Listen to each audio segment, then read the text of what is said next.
momento, ninguna de las que estáis aquí, empezamos a grabar la sesión. Como sabéis, lo que estoy intentando es que, bueno, pues que ese manual, que es un poquito tocho, que es un poco sorpresivo, lo vayamos quitando de la paja que no realmente no nos interesa o que no va a ser imprescindible para vuestra formación y que por lo tanto pues lo vamos a dejar prácticamente en la cuarta parte, casi casi, ¿no? ¿De acuerdo? Entonces, bueno, en este caso, esta sesión lo que vamos a hacer es sintetizar algo que también es cierto que como toxicología es muy habitual en nuestro medio, es decir, el que haya intoxicaciones accidentales, por supuesto, por cuestiones que tenemos en casa, fundamentalmente productos de limpieza. Bueno, hablando de todo un poco y en esta situación de alarma, sabéis que incluso está habiendo intoxicaciones añadidas. Me río porque no suelen ser muy graves, pero bueno, que se dan porque la gente al estar en casa está aprovechando a hacer limpiezas y además intentando quitar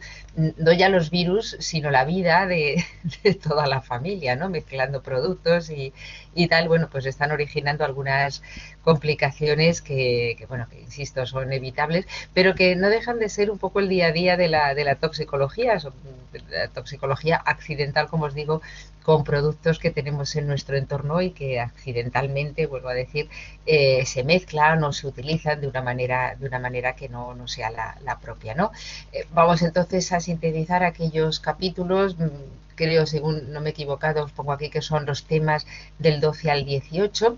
En cualquier caso, son los que abarcan los productos de limpieza domésticos, los detergentes, los blanqueantes, los cáusticos. Vamos a saltar eso de la valoración quirúrgica.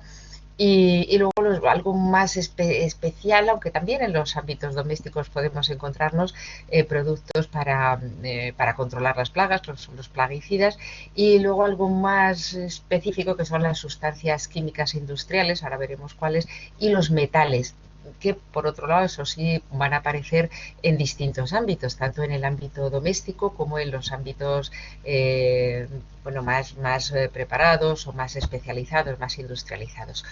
Una cosa que es interesante es que distingamos lo que es el jabón y lo que es el detergente. No sé, vosotras sois muy jóvenes, pero bueno, en cualquier caso yo creo que hay una culturilla general y si no, pues lo abundamos ahora, en el que el jabón de limpieza de siempre se hace con grasa, distintos tipos de grasa de la naturaleza, nuestras abuelas, nuestros ancestros las han hecho así, y algún producto básico, ¿no?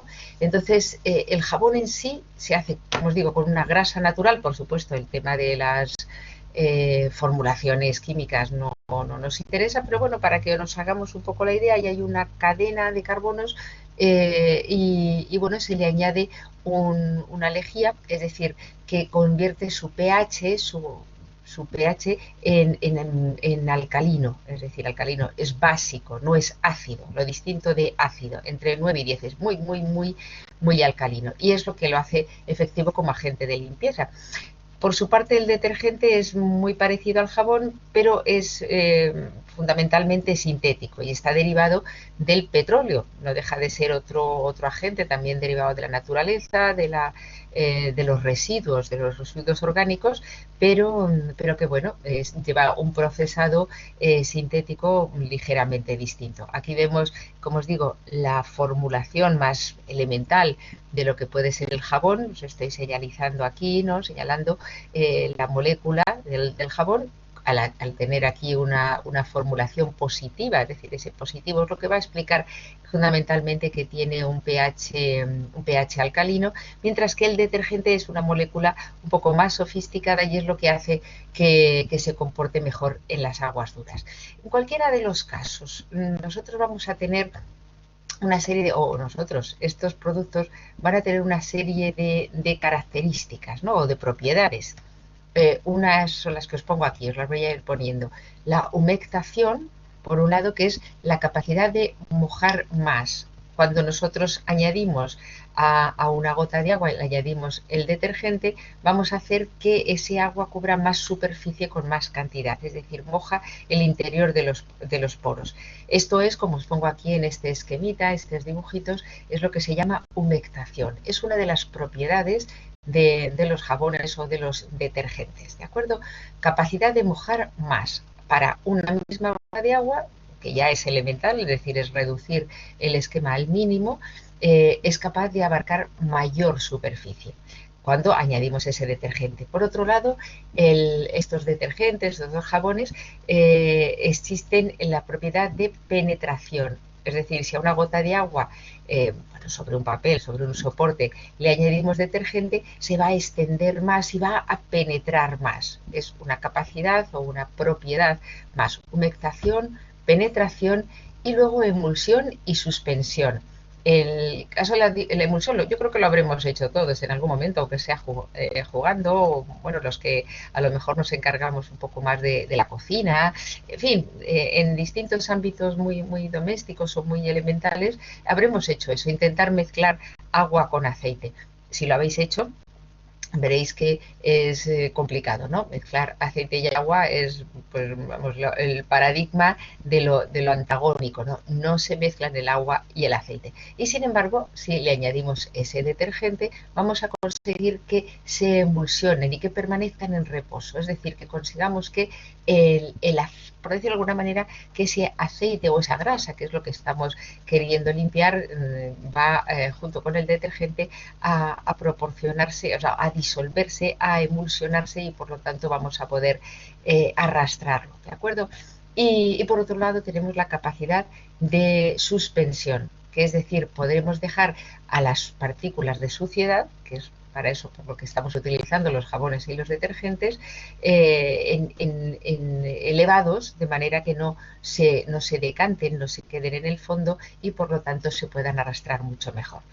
Digamos que como preliminar son las características que van a tener la mayoría de con mejores o peor, con distintos, imaginaros que a los jabones, a los detergentes, se les pueden añadir, de hecho se les añaden otra serie de sustancias que van a permitir pues que tengan olores o que tengan, digamos, algunos aromas o características más propias del tipo de suciedad que van a querer arrastrar, es decir, para los que están hechos en concreto, ¿no? Pero en general estas son las características que hacen estupendos productos de limpieza, tanto los jabones como los detergentes, ¿no?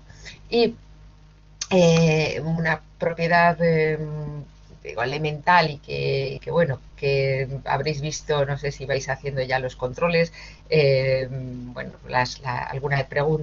alguna pregunta en este sentido sí que está, ¿no? La capacidad del detergente de ser un agente tensioactivo o lo que se llama surfactante. Yo creo que esta imagen que he encontrado, es decir, no es propia mía, pero que he encontrado es bastante expresiva, ¿no? Es el hecho de que se facilite el que se mojen mejor los tejidos. Lo hemos dicho anteriormente, ¿no? Es una de las capacidades que hace bueno, pues que cualquier jabón, cualquier detergente vaya a poder incrementar la acción de la propia acción contra la grasa, contra la suciedad y la acción del agua, ¿no? Porque facilita, como os pongo aquí, su tarea mojando más los tejidos. Hace que se separe la suciedad de los mismos y además, como hemos dicho en esas propiedades anteriores, impide que se moje, perdón, que se deposite de nuevo. Hay aquí otra imagen que pueda ser, bueno, pues característica, ¿no? Si ponemos, yo creo que es también muy expresiva, que ponemos como grasa, ¿no? La mancha amarilla, ¿no? Y el tejido, el sitio donde está, o el soporte, el sitio donde está depositado esa grasa, esa mancha. Cuando ponemos el detergente, lo que va a hacer molecularmente es, por decirlo de alguna manera, rodearla, ¿no?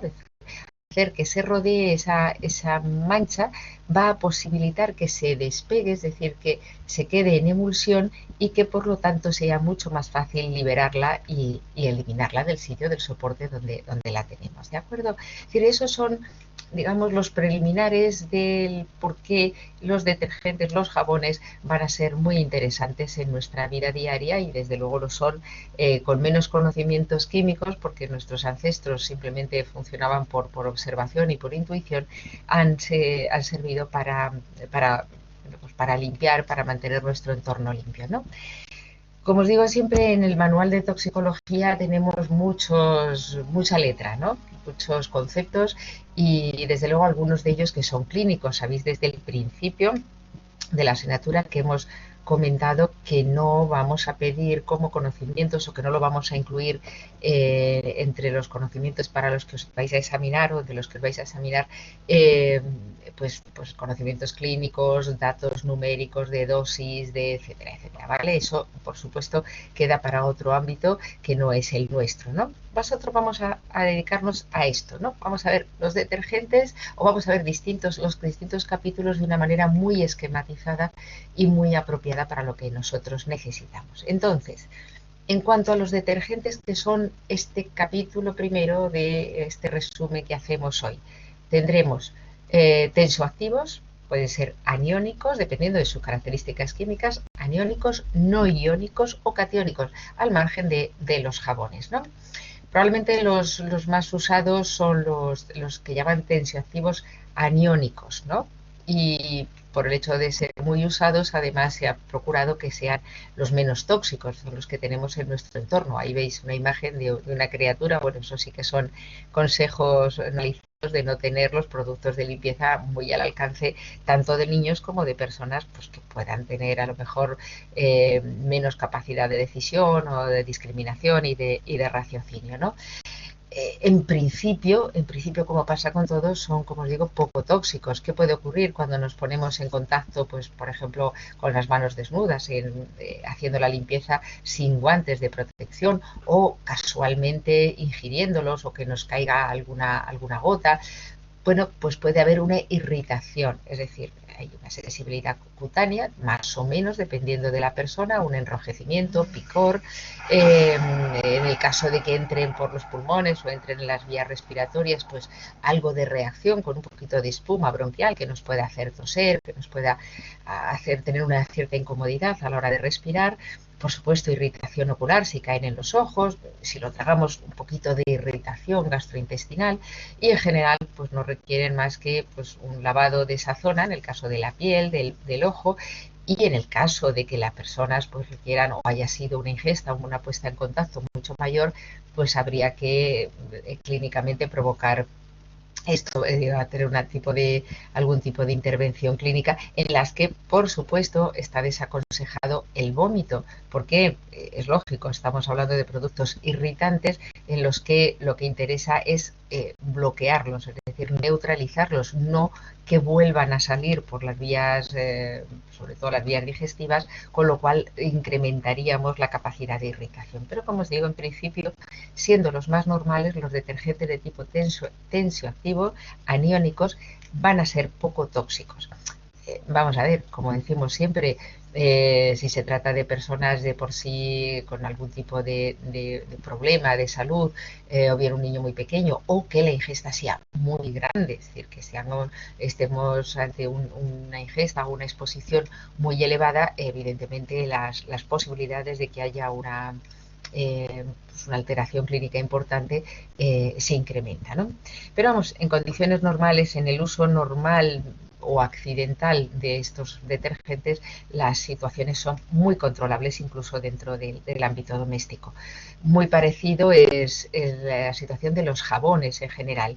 Y los tensioactivos no iónicos, que son mucho más específicos, son menos utilizados y por lo tanto dan menos posibilidades de intoxicaciones.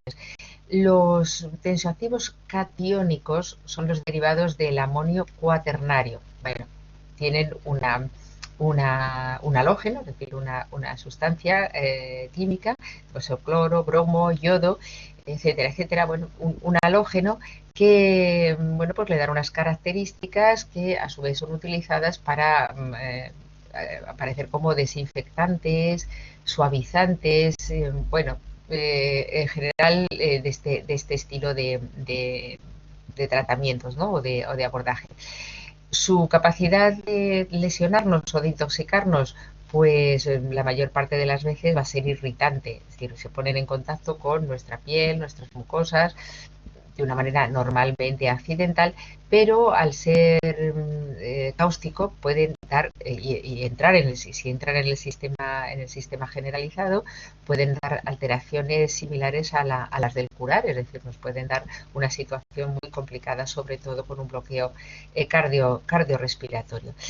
Os apunto aquí que es curioso el caso de los tensioactivos catiónicos, estos que estamos mencionando, cuando hay un calentamiento prolongado.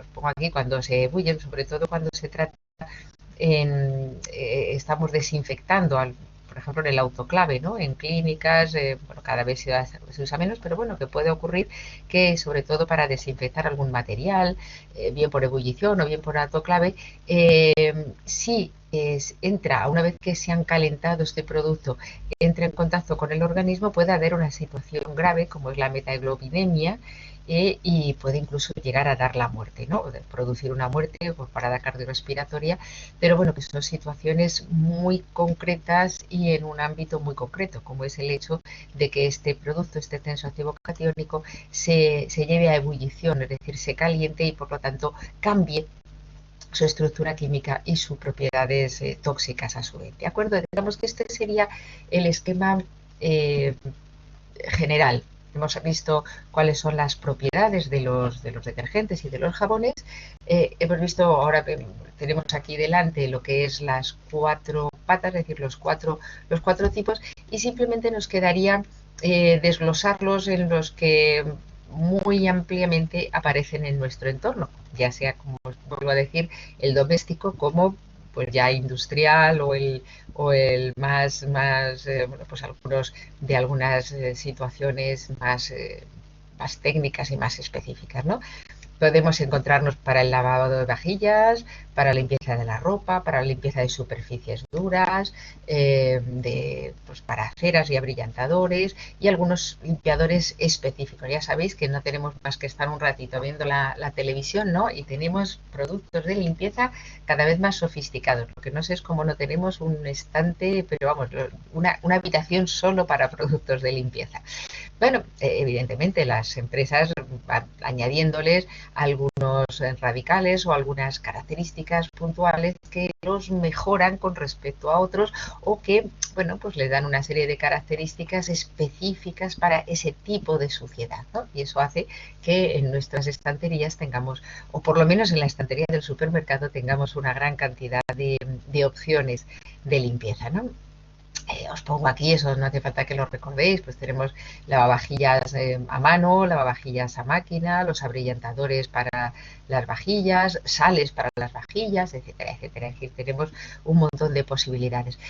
En todos ellos yo creo que vamos a ser muy repetitivos. Os lo pongo aquí en plan muy esquemático.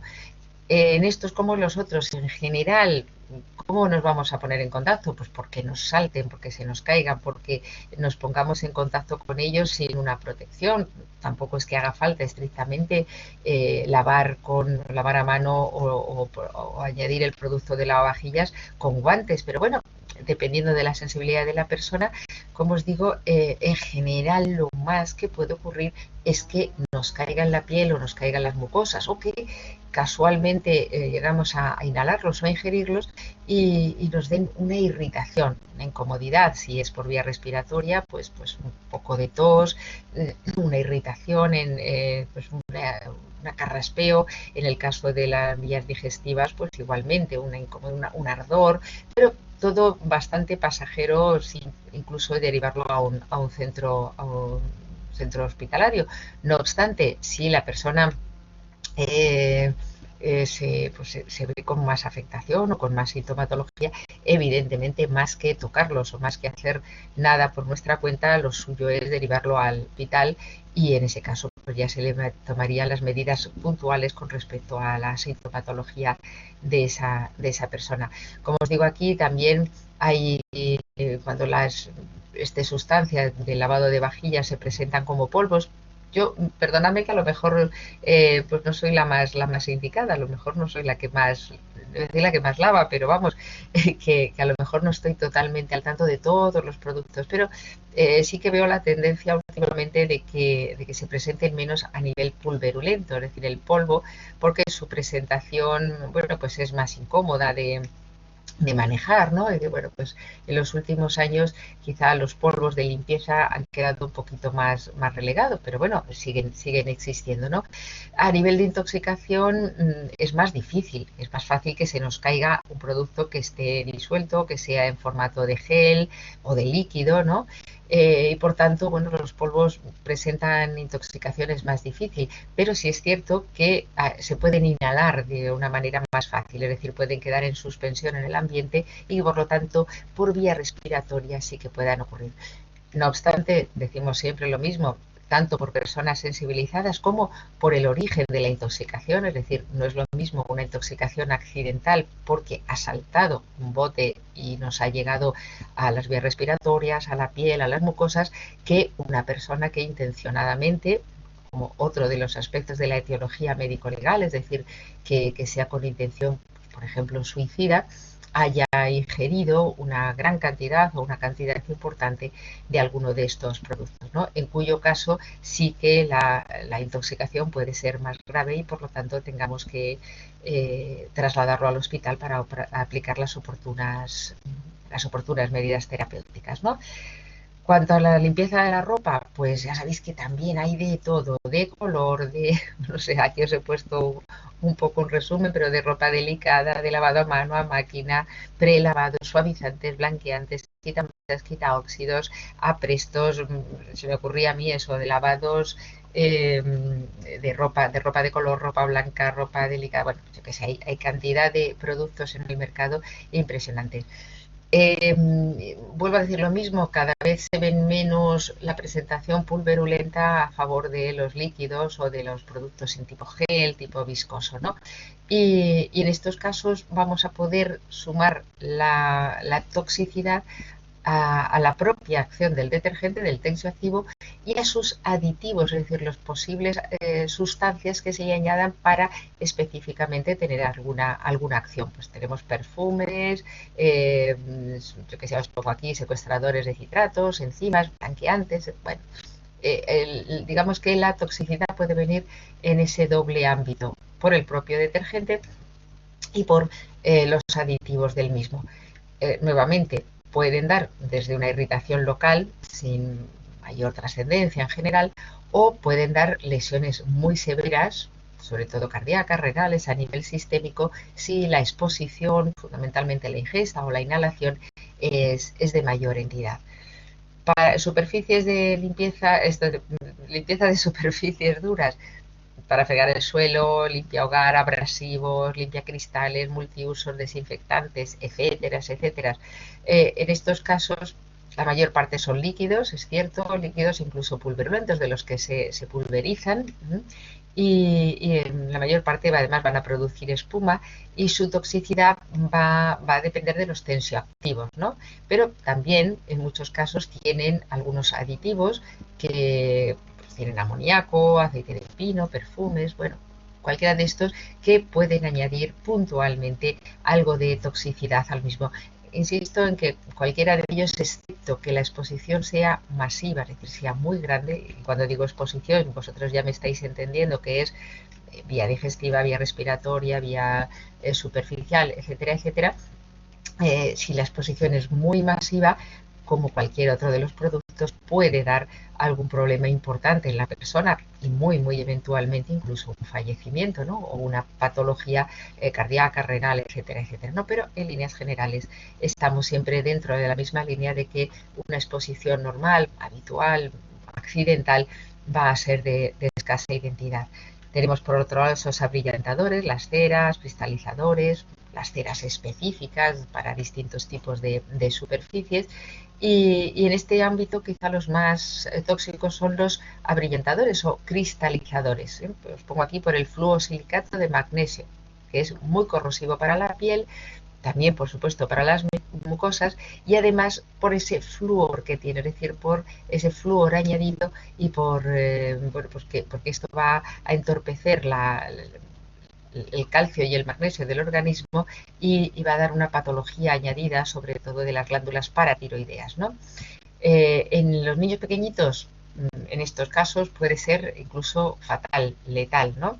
Pero por lo demás pueden dar desde irritación a trastornos generalizados, de trastornos sistémicos severos, como estamos diciendo todo el rato, ¿vale? Es decir, en general, si la exposición es puntual, si la persona no tiene una patología previa o una patología añadida, o sus situaciones es un menor o una persona anciana, en fin, etcétera, etcétera, las situaciones de mera irritación, y en esos casos, en esos otros casos, sí puede haber trastornos muy severos.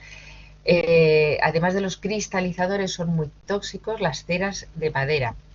Sobre todo, no hace falta que os acordéis de estas cosas, os los pongo aquí en plan resumen, en plan chuleta. Los del grupo 2, los que, en resumen, a nivel químico, los que son hidrocarburos alifáticos. El grupo 1 serían menos tóxicos, ¿de acuerdo? Pero vamos, tampoco hace falta que recordéis estas cosas, os los pongo aquí a nivel de, si queréis, ficha técnica o resumen, pero no significa nada más, ¿de acuerdo? Y finalmente tendríamos los limpiadores específicos, ya sean del cuarto de baño, es decir, de limpieza del cuarto de baño, de alfombras, tapicerías, yo qué sé, desengrasantes, limpia metales, limpia zapatos, es decir, como hemos dicho al principio, la limpieza pues está, bueno, pues cada vez más estamos muy concernidos, y las casas comerciales así lo entienden, y por lo tanto, tanto en el ámbito doméstico como, por supuesto, en el ámbito industrial, se nos plantean distintos productos específicos. Nuevamente, la toxicidad de estos productos depende de los tensioactivos, así como de aquellos productos o de esos añadidos que vienen para distintas características, ¿no? El fósforo, cloro, en fin, lo que sea. Abrasivos, perfumes, bueno, eso los que nos van a ayudar. En España, como os pongo aquí, se comercializa, lo conoceréis, ¿no? El salfumán y el agua fuerte, que es muy corrosivo, y bueno, sí que de vez en cuando, por error, normalmente se mezclan con lejía o de amoníaco, y se lía parda, ¿no? Eso sí me lo entendéis, ¿no? Aquella chica, creo que recordaréis todos, que se hizo viral, ¿no? De una chica que empezó a mezclar allí lejías, agua fuerte, bueno, amoníaco, no sé lo que echó en una piscina, y por supuesto dio una serie de vapores extremadamente tóxicos, y como decía ella, la he liado parda, ¿no? Bueno, con la broma de ello, pero bueno, que sí que es cierto, y como os decía también, en estos días de limpiezas domésticas así como muy masivas, sí que estamos viendo personas que eventualmente, por lo menos yo no conozco ningún caso letal, pero sí casos de personas que han tenido que llamar a servicios de urgencias médicos porque habían mezclado agua fuerte o cualquier otro producto con amoníaco, lejías, etcétera, etcétera, añadiendo la capacidad tóxica de estos productos de limpieza, ¿de acuerdo? Bueno, poquito a poco vemos lo que son las características de los jabones y los detergentes, los tipos de jabones, hemos dicho, y detergentes, sobre todo los tensioactivos. Los tensioactivos aniónicos van a ser los que puedan dar mayores problemas, sin que todo esto sea grave. En general, vamos a tener limpiezas en concreto de lavavajillas, de la ropa, de superficies, etcétera, etcétera. Y luego tendríamos los blanqueantes, blanqueantes y lejías para ropa de color, hay muchos específicos. No nos vamos a meter en la historia bueno, pues cómo se desarrolló la formulación de la lejía, pero bueno, es un blanqueante y es un agente de limpieza muy interesante, incluso pues a pesar de que efectivamente tiene una un ligero peligro en su manejo, ¿no? Bueno, como os digo, el agua de Havel ya en el siglo XIX se creó, se sintetizó, se depuró, y este hipoclorito, pues distintas, no hace falta que os recordéis esto de los porcentajes y tal, van a ser utilizados tanto en la desinfección de las casas como de la ropa, como de los sitios industriales, ¿no? Pueden ser, yo creo que habremos experimentado casi todos en algún momento, que hemos tenido contacto con alguna lejía, aunque sean unas gotitas, pues es incómodo, es un poquito de irritante, mucho más en las mucosas, es decir, en los ojos, la boca, por supuesto, pero lo que hace es necrotizarlo, es decir, lo necrosa. Más, por supuesto, cuanto más tiempo estemos expuestos o a más cantidad de producto que hayamos estado expuestos, ¿no? Por supuesto, en el ojo, que es una zona muy sensible, puede dar un dolor muy importante y una quemazón. Pensad que lo que va a hacer es como como, yo no sé si la palabra es así, pero cocerlo, ¿no? Como que se cuece, se va a cocer, la lejía nos va a cocer esos tejidos, nos lo va a quemar de alguna manera, nos lo va a necrosar, y esto es y de ahí deriva su gravedad. Si lo inhalamos, por supuesto, como os decía, con mezclas a lo mejor muchas veces de amoníaco o de otras sustancias, va a liberar ese ácido clorhídrico y va a incrementar en las vías respiratorias esa necrosis y esa irritación y ese dolor y, por supuesto, la sintomatología añadida, ¿no? Y bueno, ya a nivel médico-legal o dentro del ámbito criminológico, insistiros en que muchas veces la ingesta o la exposición a estas lejías es accidental, pero se han dado casos de intento autolítico, es decir, gente que ingiriendo lejía de una manera masiva, tragándose o echándose un trago importante de lejía, ha pretendido acabar con su vida. Esto, por supuesto, no es así, desde luego no es inmediato. La mayor parte de las personas que han tenido este gesto autolítico mediante ingesta de lejía, lo normal es que fueran personas también con una patología mental añadida, porque bueno, el éxito, como digo, del suicidio mediante la ingesta de lejía es escaso, y desde luego de serlo no es inmediato, es a largo plazo, con muchísimos dolores y con una gran cantidad de problemas, bueno, pues intervenciones quirúrgicas, esofágicas, en fin, una tragedia añadida, pero que no consigue ese hecho que quería en principio esa persona. Os digo que en general la exposición a estos productos va a ser totalmente accidental, y en ese caso, pues normalmente con menos producto y por lo tanto con menores secuelas, con menores resultados nocivos. Tenemos los derivados del peróxido de hidrógeno, lo que conocemos como el agua oxigenada, que también es corrosivo e irritante, pero es más raro que penetren. Decíamos en las primeras temas, ¿no? No sé, en el primer tema, cuando hablábamos de la clasificación de los tóxicos, que tenemos tóxicos locales, es decir, los que actúan a nivel del sitio donde tocan, generalmente la piel, las mucosas, y tóxicos sistémicos, es decir, que pasan al organismo y entonces llegan a distintas vísceras y por vía de la sangre a otros sitios, ¿no? Bueno, pues en general todos estos productos que estamos hablando suelen ser de carácter local, es decir, hacen su acción corrosiva, necrotizante, irritante a nivel local, pero muy escasamente llegan a pasar al sistema sanguíneo y por lo tanto a todo el resto. Y luego tendríamos otros blanqueantes que no son de hipoclorito ni de peróxido de hidrógeno, sino de perborato, ¿no? A nivel químico, además del perborato sódico, tienen carbonatos, fosfatos, bueno, además, por supuesto, de los tensoactivos. Igual que estamos diciendo, perdonadme la reiteración, pero es que es así. La mayor parte tiene una irritación en el sitio donde tocan, gastrointestinal, respiratorio, etcétera, etcétera, y a veces lo que lo complica es cuando se produce una hemorragia añadida. En el caso de la ingesta de algún producto blanqueante con borato, es decir, el borato en sí, la sal de boro, va a producir hipotensión, o sea, cuestiones añadidas, pues generalmente a largo plazo, anorexia, es decir, una desgana, una hipotensión, acidosis metabólica, una irritación de escapatoria, sobre todo en las zonas pélvicas, ¿no? En el escroto, en el caso del varón, la nalga, en las palmas de las manos y de las plantas, es una característica de ver esa descamación, y además una afectación del sistema nervioso central con agitación, convulsiones que pueden incluso llegar al coma, ¿no? Incluso en el caso de que haya intoxicaciones graves, lo que podemos encontrarnos es un fracaso renal, es decir, que se muere porque se necrosan los túbulos de las nefronas del riñón, ¿no? Quizás sea la parte más tóxica de todo, e insisto, normalmente se da por una exposición o muy invasiva o muy crónica. Recordáis también cuando hacíamos clasificación de las intoxicaciones, que las teníamos agudas, donde inmediatamente o en las primeras 24 horas ya tenemos sintomatología, generalmente más florida, y luego tenemos unas intoxicaciones crónicas, es decir, con una exposición más habitual al producto que va dando una serie de, bueno, pues de una sintomatología más larvada, como la que os estoy planteando aquí por la exposición a la sal de boro, al borato, con anorexia, hipotensión, etcétera, etcétera, ¿no? ¿De acuerdo? Bueno, y con eso completaríamos lo que es el esquema de los productos de limpieza en general, jabones, detergentes, ¿vale?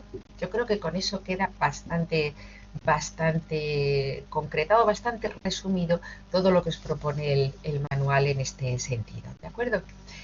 Luego os propone una distinción entre los productos en general alcalinos, para distinguirlo de los productos en general ácidos, ¿de acuerdo? No hace distinción el manual entre unos y otros, sino que nos los plantea como productos alcalinos, productos ácidos. Ya sabéis, cuanto más elevado es el pH, más alcalino es el producto, cuanto más bajemos va a ser un producto más ácido, ¿no? ¿Por qué son alcalinos los álcalis? Es decir, ¿por qué tienen este pH elevado? Pues porque tienen grupos hidroxilo, grupos OH, oxígeno, hidrógeno, ¿no? También sabemos que no nos vamos a meter con formulaciones ni vamos a pediros en el resultado académico que sepáis hacer estas formulaciones químicas, ¿no? Bueno, pero simplemente que lo sepáis, son los grupos hidroxilo los que van a ser responsables de esa alcalinización de un producto y hacen saponificación de las grasas, captación de protones, de proteínas. Bueno, es lo que hemos visto antes con las lejías, ¿no? Que son muy alcalinos, que producen necrosis. Es decir, cuecen, por decirlo de una manera fácil. Insisto, si seguramente tanto si habéis echado agua oxigenada en una herida, bueno, en algún sitio, o si habéis ha caído algo de lejía en la piel, o habéis visto o en un producto de eso, en un animal, ¿no? Si, que sé, en un pollo, yo qué sé, por deciros algo en la cocina, pues veis cómo hace esa especie de espumita, ¿no? Lo que hace es como necrosarlo, como deshidratarlo, como, bueno, pues desestructurarlo, al fin y al cabo, matar ese tejido, ¿no? Yo digo cocerlo si os sirve el símil. Y eso lo hace inmediatamente, porque, como hemos dicho, son productos que actúan a nivel local y allí mismo donde están actuando, donde lo hemos echado o donde nos ha caído, es donde va a actuar de una forma prácticamente inmediata. En el caso del estómago, es decir, cuando se ingieren y si acaso llega al estómago, entre comillas, como os pongo ahí, se va a proteger porque va a neutralizar de alguna manera a ese producto alcalino por la acidez. Ya sabéis que el estómago está segregando un ácido clorhídrico, está segregando un ácido y entonces va a de alguna manera protegerse neutralizando ese producto alcalino, ¿no? Y además el píloro se va a relajar y va a dejar que pase este producto alcalino, ¿no? Insisto en que eso de proteger lo dejamos entre comillas, ¿eh? No sea que estemos hablando de invitar a nadie a que beba un producto alcalino, ¿no?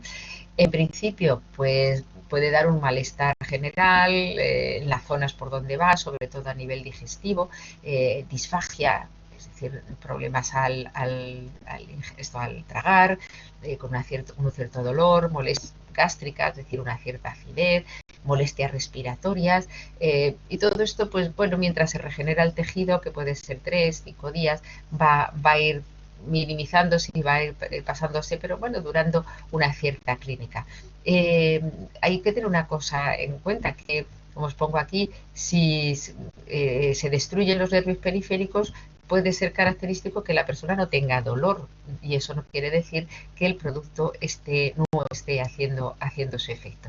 Si tenemos mucha más ingesta o mucha más exposición al producto, pues podemos tener una perforación de las vías digestivas, una peritonitis, podemos tener un colapso circulatorio, un shock, y luego una serie de días después, incluso después de un periodo como de letargo, puede haber una necrosis, es decir, una muerte absoluta, y aquí os pongo, ojo, no meter nada por dentro, ¿no? Es decir, no es ante la sospecha o la certeza de que la persona haya estado expuesta a un álcalis, no debemos meter el tubo del endoscopio, porque lo que podemos hacer es rematarlo. Es decir, si ya se estaba quemando, ya se estaba cociendo, ya se estaba destruyendo, el hecho de que nosotros podamos meter un tubo o hacer cualquier otro tipo de manipulación, podemos ocasionar la destrucción absoluta de esta zona, ¿no?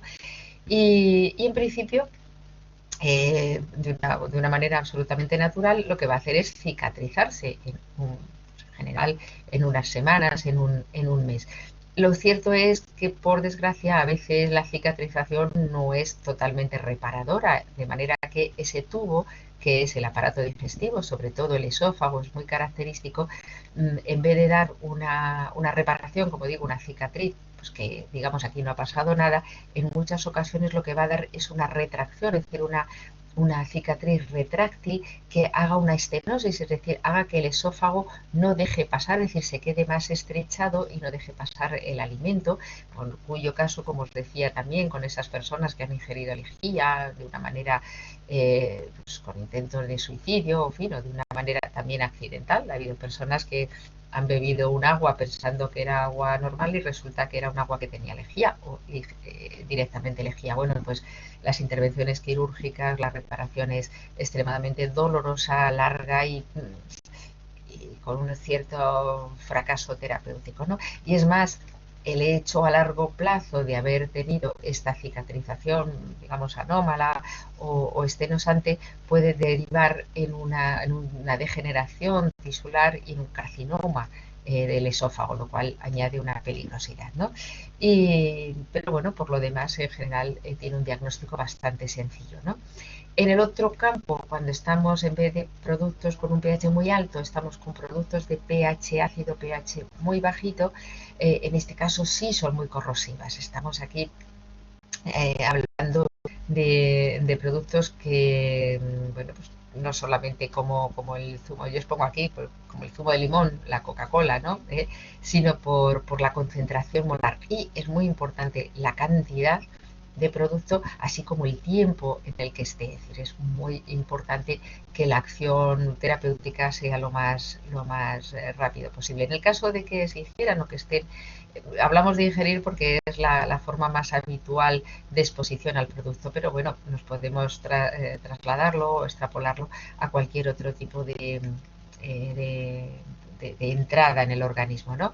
Pero van a dar menos lesiones esofágicas porque estas sí van a pasar muy rápido, pero van a llegar al estómago, que hemos dicho que es ácido, es decir, el estómago ya de por sí tiene un ácido y entonces va a incrementarlo, es decir, una gran cantidad de ácido y que va a hacer que se necrose, que se muera y se quede una escara, una costra, por decirlo de alguna manera, que a su vez a la hora de desprenderse pueda llevarse de por sí todo el endotelio del estómago, es decir, por lo tanto haga un verdadero agujero, una perforación gástrica. El hecho de que el píloro, fijaros que en el caso de los álcalis se relaja y entonces de una manera natural deja pasar todo todo el producto hacia el duodeno y por lo tanto a su expulsión por vía digestiva, en el caso de los ácidos, además de que hay ácido en el estómago, el píloro se cierra y va a incrementar la acción de este producto. Van a dar dolor, como hacen las úlceras en general. Si conocéis a alguien que tenga úlceras os lo puede referir perfectamente, pero van a dar dolor muy grande, puede dar una pérdida de líquidos y de heces líquidas como diarrea con sangre, lo que hemos mencionado de perforación digestiva y en el caso respiratorio irritación, edema de la glotis, es decir, la glotis se inflama, con lo cual puede dar asfixia. Bueno, podemos tener shock, cualquier tipo, es decir, es una situación muchísimo más grave. Y de alguna manera también parecida o paralela a la acción de los álcalis, cuando la exposición es más larvada, cuando es más prolongada o incluso después de superar uno de estos episodios de acción de un ácido, se pueden dar alteraciones crónicas metabólicas, las mismas estenosis, es decir, estrechamientos digestivos o incluso un carcinoma, tanto del esófago, como pasaba con los álcalis, como del estómago. ¿De acuerdo? Esto es lo que nos propone el manual. Yo creo que con que tengáis claros estos dos bloques, ¿no? Por un lado, yo como os lo he planteado así, los álcalis y los ácidos, con sus características de pH, eso es fácil de recordar, pH alto álcalis, pH muy bajito ácidos. Ambos van a ser fundamentalmente de acción local, pero va a depender del tiempo de acción, de la vía de entrada y del volumen de producto al que se ha visto expuesta la persona, que vaya a haber más o menos gravedad, ¿no? Y simplemente que recordéis también el hecho de que los álcalis van a dar esa necrosis por donde van pasando, fundamentalmente es muy característica a nivel del esófago, y en unos y otros a nivel o a largo plazo sí podemos encontrarnos lesiones degenerativas, tanto esteноsantes como carcinogénicas, es decir, producción de cánceres fundamentalmente de tipo digestivo. Nos plantean dentro de las sustancias, bueno, pues con lo que nos podemos encontrar, cemento, el peróxido de hidrógeno, que ya también lo hemos mencionado, y muy curioso, digo curioso porque hace unos años no era tan habitual, las pilas de botón. El cemento, en principio, pues es una sustancia, aparte de básica, y que se presenta con otra serie de productos aditivos para su consecución en la construcción, bueno, pues va a ser escasamente un producto doméstico, es decir, no es habitual que se nos presente el ciudadano medio con intoxicaciones por la exposición al cemento. Sí, no obstante, en el ámbito profesional, en el ámbito industrial, tanto en la producción del mismo, manipulación y en la industria, en la construcción fundamentalmente, ¿no? Es un cáustico, como ocurre con todos los demás. De hecho, si tenéis ocasión o si queréis mirar las fichas técnicas de cualquiera de estos productos cementosos, se hace mucha incisión en que los profesionales se protejan los ojos con sus gafas, y por supuesto la manipulación se ha hecho con unos guantes especiales. ¿Por qué? Pues porque, como hemos mencionado, de todos estos productos básicos van a tener una especial incisión cáustica, es decir, donde tocan van a irritar, llamémosla quemadura, necrosis, ya sea en la piel, en el ojo, muy fundamentalmente en el ojo, en el aparato respiratorio, si se inhala. Pensad que también muchos de estos productos aparecen en formato pulverulento, o sea, como polvos, y por lo tanto su manipulación es fácilmente aspirable. Y en el caso del aparato digestivo, por supuesto, en el caso de que accidentalmente se ingiera, ¿no? Podemos trasladar todo lo que hemos dicho a nivel general para los productos básicos. El peróxido de hidrógeno, ese sí lo tenemos en nuestro medio y por supuesto están otros medios, pero especialmente en el ámbito doméstico y sanitario, utilizado como desinfectante, prácticamente, os pongo aquí, prácticamente inofensivo. Bueno, cuando tenemos concentraciones superiores, es decir, el producto está más concentrado, pues nos pueden dar lesiones irritativas o corrosivas, ¿no? Cuando es muy elevado puede incluso tener un peligro añadido, que no es especialmente en sí el tóxico, sino que puede haber una deflagración, es decir, pueden ser combustibles y explosivos, ¿no? Dependiendo de la temperatura, y hay que tener cuidado en su manipulación.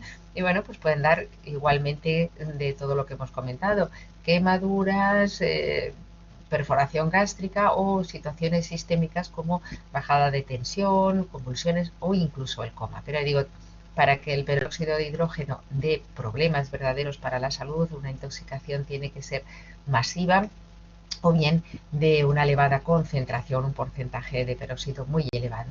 Y os decía lo de las pilas de botón porque son, vamos, llevamos muchos años con ellas, pero bueno, son de los últimos 20 años, ¿no? Digamos, probablemente son de este siglo, ¿no? Antes teníamos otro tipo de fuentes de energía, sobre todo en el ámbito doméstico, y en los últimos años las pilas de botón, estas que son pues prácticamente como un botón, más o menos pequeñitas, se han generalizado. Eso es lo que ha aumentado el riesgo. Antes, pues no era, cuando no existían, pues no había posibilidad.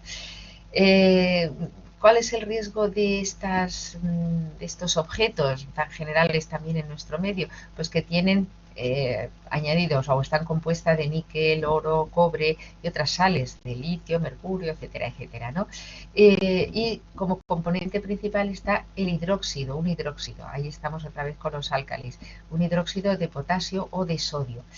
En general, en sí como tóxicos no van a tener, es decir, en general no van a ser los productos alcalinos ni los productos añadidos de níquel, etcétera, etcétera, los que vayan a dar los problemas, muy eventualmente.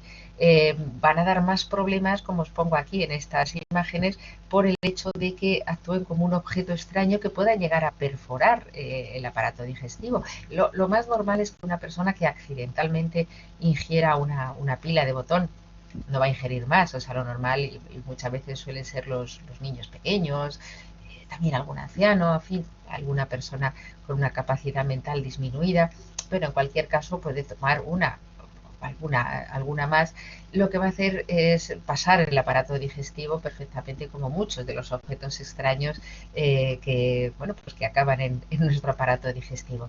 Como os digo, la acción directa va a ser lo más peligroso, va a ser el hecho de que puedan atravesar el aparato digestivo, es decir, provocar un agujero, por decirlo de alguna manera, ¿no? No es lo más habitual.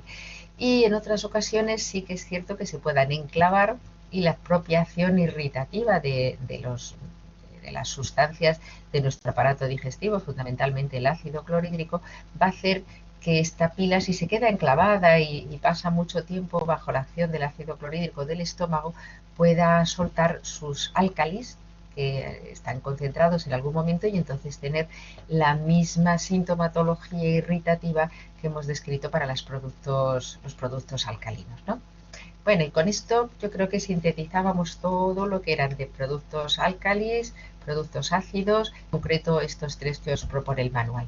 Recordaros que el capítulo que se titula Aspectos quirúrgicos de la lista de cáusticos la hemos retirado, eso no tenéis ni que mirarlo. Eso queda absolutamente eliminada de nuestro manual. Vamos, podéis romper las hojas si queréis. No es mi consejo porque a mí me gusta tener los libros limpitos, pero que sepáis, lo dijimos desde el principio, que este capítulo es muy, muy específico y no tiene ningún sentido que nos entretengamos en él. Sí es más, pues más frecuente el que nos encontremos en nuestro ámbito como productos tóxicos que nos puedan dar intoxicaciones, tanto en el ámbito doméstico como profesional, sobre todo jardineros, viveros, productores de estas sustancias, etcétera, etcétera, que pueda haber una serie de intoxicaciones. Son lo que llamamos los plaguicidas, ¿no?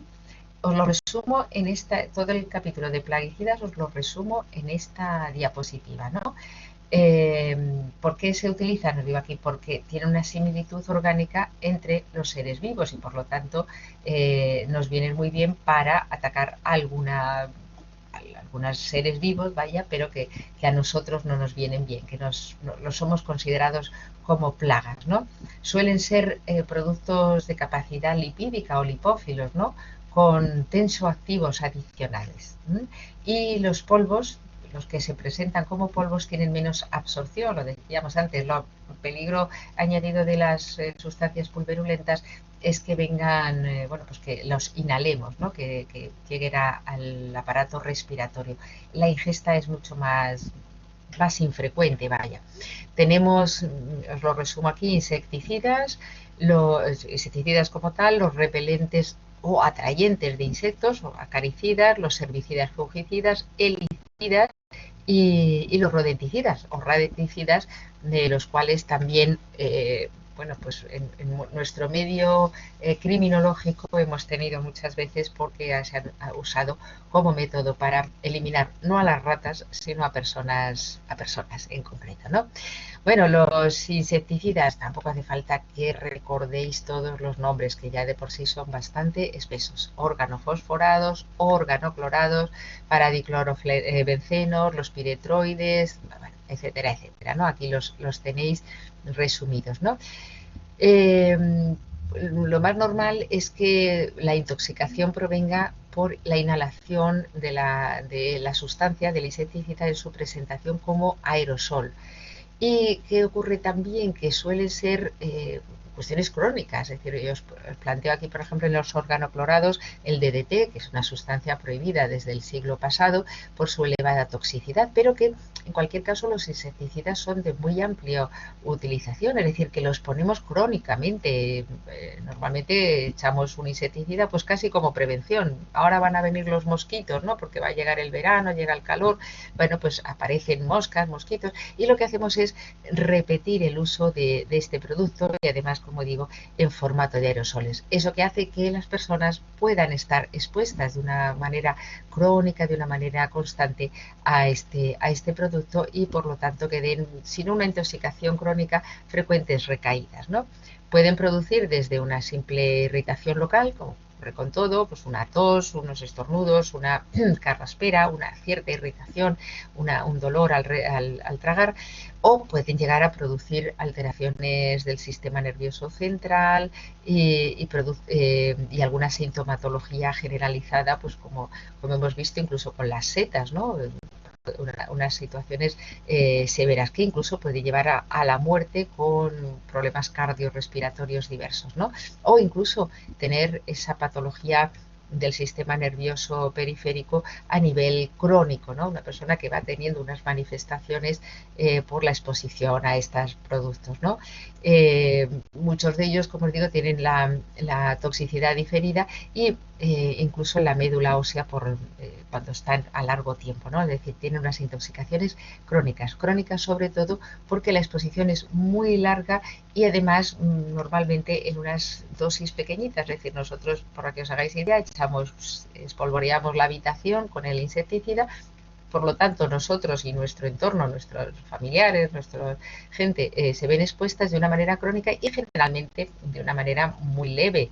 Pero bueno, puede ocurrir que crónicamente se desarrollen patologías del estilo que os he comentado, ¿no?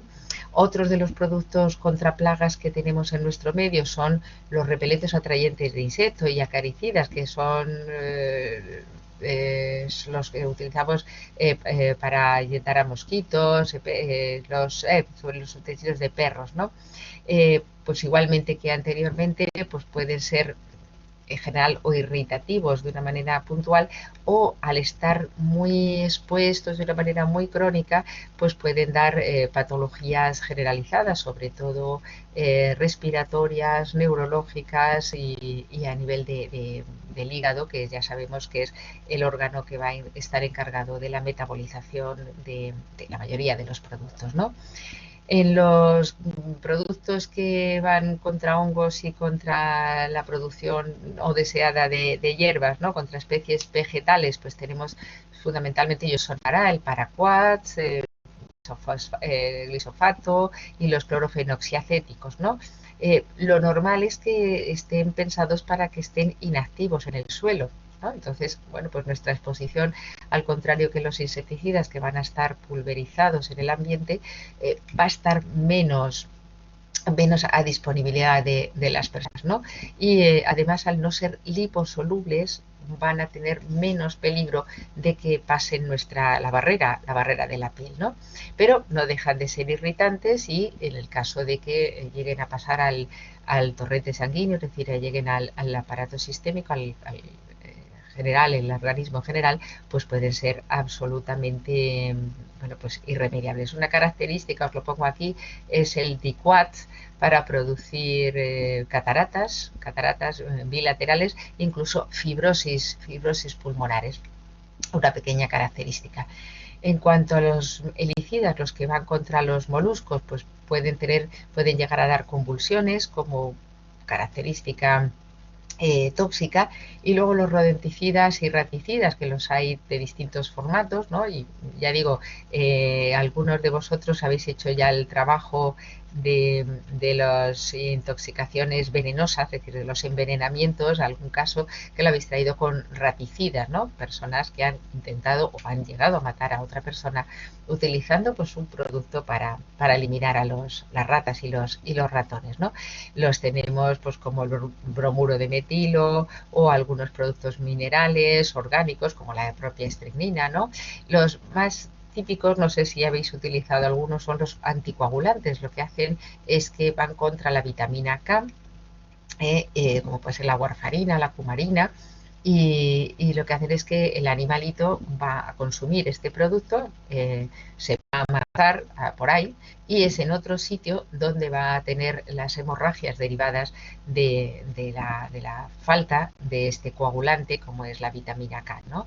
En el caso de las personas, pues bueno, va a tener el mismo efecto prácticamente, y puede ser o bien leve, con unas manifestaciones totalmente corregibles, o puede ser, igual que ocurre con las ratas, que son las que queremos eliminar, o los ratones, a las 24, 48 horas va a haber una hemorragia interna importante, un shock y probablemente la muerte, ¿no? Bueno, pues con este esquemita estaríamos resumiendo lo que son los productos o las características que debéis recordar, sin, insisto, recordar todos los nombres y todas las formulaciones, lo que debéis recordar como los plaguicidas, ¿no? Y luego nos proponen algunas sustancias químicas industriales. Y cuando decimos industriales, sí es cierto que bueno, en principio nos vemos como poco cercanos a ellas, ¿no? Digo, si yo no trabajo en la industria, si yo no... Bueno, no obstante, sí que es cierto que debemos estar pendientes, porque algunas de esas sustancias químicas industriales también las tenemos en nuestro entorno. Fijaros que empezamos por el monóxido de carbono, que sí le tenemos en nuestro entorno. Precisamente yo, bueno, pues como médico forense, ayer mismo tuve que asistir como irremediablemente, ¿no? Un fallecido por monóxido de carbono, una persona que intencionadamente había manipulado el gas natural de su casa para conseguir su propia muerte, es decir, su suicidio, ¿no? Sabéis que el monóxido es un gas incoloro, inodoro, insípido, es decir, que prácticamente no se nota, es un asesino, pues como se dice, un asesino silencioso, y lo que va a hacer es que desplaza el oxígeno en la hemoglobina, es algo tan simple como eso. Con una afinidad, como os pongo aquí, más de 200 veces que el oxígeno, es decir, le desplaza sí o sí, y va a producir, evidentemente, de una manera absolutamente simple, como os digo, que no tengamos oxígeno, nos vamos a asfixiar, es una anoxia. Cuanto más cantidad de tiempo o de cantidad de monóxido de carbono, más grave será la situación, el resultado. Bueno, pues para dar una depresión respiratoria, puede dar convulsiones, no siempre, un colapso cardiovascular. Es muy característico la piel rosada, es decir, que esté un poquito rosada. Sabéis que tenemos una serie de livideces cuando ocurre el fallecimiento. Bueno, pues en el fallecimiento con monóxido de carbono está característicamente muy rosado, y en muchos casos, cuando la persona resiste a esta intoxicación o la intoxicación ha sido más leve, va a tener hipoacusia, es decir, cambios de oído, cambios de la audición, y cambios vamos, más que de la personalidad, sí del humor, del comportamiento, que generalmente se van a ir cambiando a lo largo del tiempo, a lo largo de los días se van a corregir según recupera la persona su oxigenación, ¿no? A veces, pues la persona lo que dice, no, tengo un malestar, un dolor de cabeza, no sé, debo estar griposo, ¿no? Debo estar, bueno, y en su caso estaríamos ante una intoxicación por monóxido de carbono. Os digo, aunque es una sustancia presente en la industria, también podemos tenerlo en nuestro entorno personal más básico. Luego tenemos los agentes, os propone el manual, los agentes de control de motines. Precisamente están hechos para irritar las mucosas, las vías respiratorias. No pretenden matar a las personas, pero sí bloquearlas, es decir, pues producirles tanta irritación en las vías respiratorias, tanta tos, tanta disnea, malestar, irritación de los ojos, lagrimeo, que lo que van a hacer es que no van a poder pues, seguir ejerciendo pues, la reivindicación o lo que, de lo que se estuvieran manifestando, ¿no? El hecho de esta, bueno, a nivel, el hecho de esta irritación y de la incomodidad que produce es lo que hace que esté expresamente prohibido que se utilicen este tipo de agentes de control de motines en sitios cerrados por las reacciones de pánico que pueden añadir una marabunta y por lo tanto otra serie de lesiones, otra serie de problemas, ¿no? Ahí tenemos el gas, perdonad, se me traba la voz, el gas CS, el clorobencicledeno, bueno, pues tenemos el gas mostaza, etcétera, etcétera, ¿no? Bueno, lo tenemos simplemente con que tengáis muy claro, ¿no? Los destilados del petróleo, las naftas, gasolinas, queroseno, el propio gasóleo, van a ser sustancias irritantes. Cuando hablamos de irritación, pues van a ser irritantes en la piel, en las mucosas, en las vías respiratorias, dependiendo de dónde lleguen.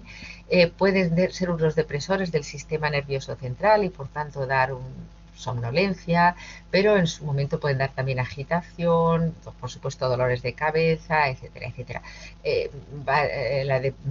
Como en todo lo demás, el pronóstico va a depender de la cantidad de producto a la que se vea expuesta la persona, ¿no? Tiene una mortalidad escasa y, bueno, pues puede ser por problemas añadidos a este consumo o a esta exposición. El aguarrás, la trementina, que se utiliza sobre todo en, bueno, pues lo habréis oído, ¿no? Para, como disolvente, las pinturas, etcétera, etcétera, pero bueno, tiene otra serie de indicaciones, ¿no? Pues es un producto líquido, también volátil, que tiene sus vapores, sin coloro y procede de la resina del pino. La mayor parte de los problemas que va a dar va a ser por hipersensibilidad o, por supuesto, está claro, ante una exposición masiva. El isocianato nos propone también el manual en plásticos, poliuretanos, adhesivos, etcétera. Nos menciona esto ya es muy antiguo, pero bueno, el accidente de Bhopal en 1984, cuando se dio un incendio en la India, en esta ciudad, un incendio en una planta de fabricación de pesticidas, ¿no? Entonces, bueno, pues la aparición masiva de isocianato y otra serie de productos que causaban una gran irritación, bueno, y produjeron una gran cantidad de fallecidos y afectados con importantes secuelas y con importantísimos problemas de salud. Y finalmente un producto químico industrial que a su vez es también un protagonista de toda la historia de los envenenamientos y de la patología criminológica, ¿no? Criminal. Es el cianuro. Vaya, se puede presentar como sales, sobre todo sódicos, cianuro sódico y cianuro potásico, que a su vez van a reaccionar con el ácido clorhídrico, dando ácido cianhídrico. Lo conocen desde muy antiguos, desde muy antiguos, sobre todo machacando el hueso de los melocotones, ¿no? Donde se van a dar los glucósidos, donde van a estar los glucósidos cianogenéticos, también en las almendras amargas. Es lo que hace que tengan este olor característico a almendras amargas, ¿no? Puede dar, o normalmente da una forma muy rápida, fulminante, incluso con espuma, por edema de las vías respiratorias y muerte rápida, puede dar clínicamente una forma más larvada, una forma que llamamos aguda, a la que no obstante se puede dar una muerte en 24, 48 horas por parálisis respiratoria, una forma subaguda según no menos grave, pero sí más diferida en el tiempo, y por supuesto una forma más cronificada con exposiciones más pequeñitas a este cianuro, sobre todo en exposiciones industriales, con irritación en la piel, esa especie de exantema, ese rash cutáneo, dolor de cabeza, anorexia, etcétera, etcétera. Fijaros, ¿no? Y os lo pone así, creo que es interesante que lo sepáis, que a nivel de trasplantes se han conseguido trasplantar córneas o riñones o páncreas de personas que han fallecido con cianuro sin problema para la persona que recibe el trasplante, lo cual es pues una cosa bastante interesante, especialmente para las personas que reciben ese trasplante, vaya, ese tejido, ¿no?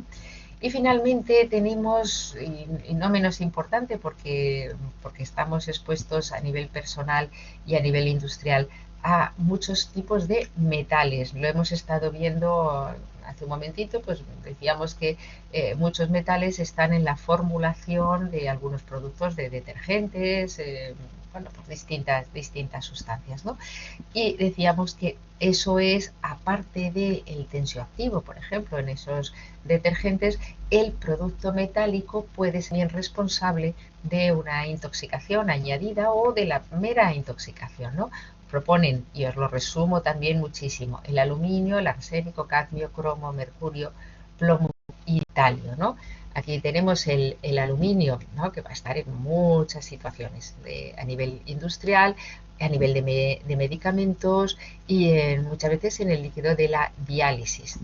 No se absorbe demasiado bien, pero cuando llega al organismo sí se distribuye mucho y puede dar una serie de sintomatologías, ya sean agudas.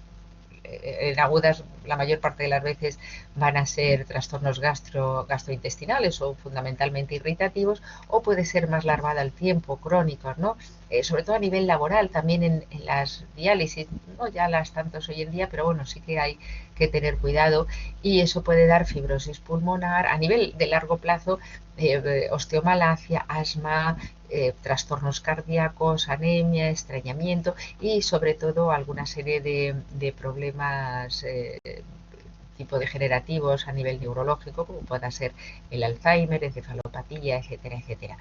El arsénico, también un viejo conocido de los envenenadores, está además en otra serie de productos más o menos bueno, controlados, ¿no?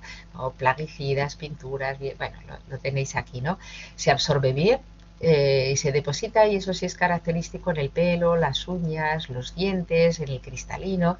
Bueno, fundamentalmente quedaros con que puede dar intoxicaciones sobreagudas muy rápidas, sintomatología aguda pasado un tiempo, vamos, ya sabéis que la idea es que sea en las primeras 24 horas, o bien ser a largo plazo en los tiempos. Es muy característica, ahora os enseñaré una imagen en la próxima diapositiva, de lo que se llaman las líneas de Mears en las uñas. Es un depósito crónico característico de la intoxicación a largo plazo, la intoxicación crónica de arsénico. En el cadmio también está en una serie de situaciones industriales, incluso lo hemos visto aquí en las pilas alcalinas, en las pilas de botón. Bueno, también es fácil que llegue a depositarse durante largo tiempo, es decir, ser una exposición muy larvada, muy muy puntual, pero prolongada en el tiempo, que va a dar una intoxicación crónica, pero por supuesto puede ser también aguda, es decir, que una exposición muy elevada da unas intoxicaciones, o sea, una sintomatología muy rápida y muy súbita, ¿no? Se asocia la intervención crónica del cadmio en el aumento del riesgo de padecer cáncer de pulmón. En cuanto al cromo, igualmente se puede acumular en el hueso, en los testículos, en el bazo. Y recordad también que puede dar intoxicaciones agudas, las agudas más o menos graves, desde irritaciones hasta la muerte, o bien crónicas, cuando la exposición es más larvada. El mercurio es muy propio, por supuesto. Ya no existen esos, no sé si vosotras habéis llegado a ver los termómetros de mercurio, ¿no? Ya se retiraron del mercado, pero en cualquier caso ya se hablaba que la intoxicación que era típico, ¿no? Un termómetro de mercurio que se rompía y los niños enseguida iban a por la bolita de mercurio para tragársela, ¿no? Es lo que hacen muchas veces los niños. Bueno, eso no da ningún tipo de perjuicio. Realmente lo que se indicaba era que más grave el hecho de comerte los cristales, ¿no? El niño que mordía el termómetro y los cristalitos son los que sí le podían hacer daño, y no el hecho del mercurio, ¿no? Pero bueno, el mercurio en otras presentaciones, ya sea metálico como compuestos inorgánicos, pues pueden dar algunas intoxicaciones agudas, eh, agudas o crónicas, sobre todo en el depósito, es decir, con depósito de este mercurio en distintas vísceras, que van a dar pues una serie de trastornos, la mayor parte de ellos de tipo neurológico, como, bueno, pues ponemos aquí el síndrome de Minamata, con una afectación del sistema nervioso central. Y los últimos, el plomo y el talio, igualmente nos los podemos encontrar en distintos ámbitos, todos muy cercanos a nosotros, tuberías, pues yo que sé, carreteras, algunos alimentos, cerámicas, etcétera, etcétera, que nos van a dar o bien una sintomatología nuevamente aguda, muy rápida si la exposición ha sido muy grande, con trastornos generalizados, gastrointestinales, respiratorios, etcétera, etcétera, que pueden resolverse o pueden llevar a la muerte. Y en el caso de la intoxicación crónica, es lo que llamamos el saturnismo, ¿vale? La intoxicación crónica por plomo, que era muy habitual en siglos anteriores, sobre todo cuando las personas estaban expuestas al consumo de agua. Bueno, las cañerías eran fundamentalmente de plomo y por lo tanto las personas bebían, es decir, todos los días estaban expuestos a pequeñas cantidades de plomo, o incluso en los productos de, es decir, las vajillas, los cubiertos eran de plomo y por lo tanto era mucho más fácil. Muy característicos, bueno, pues, pues una patología generalizada con pues una sintomatología inespecífica, debilidad, pérdida de peso, bueno, y muy característico el ribete de Barton en las encías. Ahora os enseñaré una foto por la intoxicación de plomo. Es muy característica de este tipo de intoxicación crónica. Y finalmente el talio, también en distintas sustancias que tenemos en distintos productos que tenemos en nuestro entorno, puede dar nuevamente o una intoxicación aguda, que bueno, pues puede ser incluso llegando a la muerte, o una intoxicación crónica. En cualquiera de los casos sí que es muy característica la pérdida del pelo en general, tanto de la cabeza como del resto del organismo. La afectación sobre el pelo es muy característica y muy llamativa, y es una de las cuestiones que alertan antes tanto al médico clínico como en su caso al criminalista o al médico forense que esté estudiando. Esta es la imagen que os quería dar. Fijaros aquí el ribete de Barton, este ribete ennegrecido de la patología por saturnismo, es decir, por la intoxicación crónica por plomo. Este es uno de los niños del síndrome de Minamata que ocurrió, bueno, que se describió en primer lugar allí en Japón, y es la intoxicación por mercurio. Esta es muy característica, la línea de MES, por intoxicación crónica por arsénico. Y esto es un rash cutáneo que pueda darse en algunos de los otros productos metálicos que hemos estudiado. Y con esto ya os libero de esta pesadez. Fundamentalmente lo que quería era eso, daros esta especie de ficha técnica con lo probablemente lo esencial de lo que debéis saber o lo que debéis recordar de toda esta de todas estas temas que tenemos en el manual. Sí, insistiros en que me tenéis a vuestra disposición tanto en el aula virtual como en mi mail, como incluso en mi teléfono, eso por supuesto, y que dada la situación peculiar que tenemos este año, pues probablemente el examen presencial va a ser modificado. Todavía no está decidido cuál va a ser el formato concreto, pero creedme que UDIMA está haciendo todo para que sea justo, coherente, equilibrado y desde luego, por lo que respectará al de toxicología, totalmente dirigido a que aprobéis la asignatura. Y ya está. Si necesitáis alguna de las chicas que estáis aquí, alguna cosita, alguna pregunta, algo que queráis. Yo creo que estaréis ya dormidas, ¿eh? Las que estáis aquí estáis dormidas. Vale, pues con el compromiso de todo lo dicho, insisto, sobre todo animaros, hacer las actividades, hacer los controles Y, y yo os paso en PDF esta presentación y las anteriores para que las tengáis también como ficha, pues como ficha técnica, como chuleta de estudio. ¿De acuerdo? Pues por mi parte nada más, cuidaros mucho y un saludo muy grande. Hasta pronto.